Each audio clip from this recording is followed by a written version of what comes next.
بسم الله الرحمن الرحيم. اهلا بكم في فيديو جديد. النهارده هنعمل الفول المدمس للسحور بطريقه سهله وبسيطه وما تاخدش وقت معاكي، ان شاء الله هتعجبكم. وكل سنه وانتم طيبين. معانا نص كيلو فول نكون منقينه كويس ويكون جايبين نوع حلو ونغسله كويس وهننقعه 6 ساعات.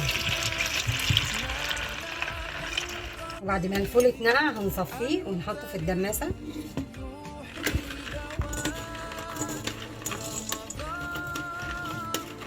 هنحط عليهم معلقتين عدس مغسولين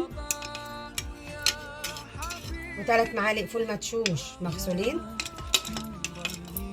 وهنحط عليهم ميه مغليه، لازم تكون ميه مغليه،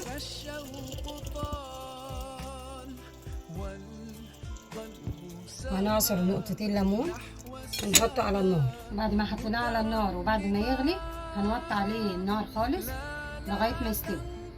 ادي الفول قرب يخش على سوا، دله حوالي نص ساعه وهوريه لكم. وادي الفول بعد ما خلص، بسم الله ما شاء الله.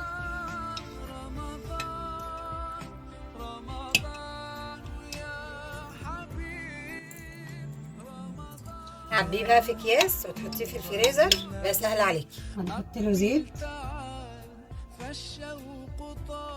ممكن زبده وممكن سمنه بلدي، ممكن تعمليه بطماطم. هنحط له طحينه وليمون. وادي الفول المدمس بعد ما خلص، ان شاء الله يعجبكم بالهنا والشفا.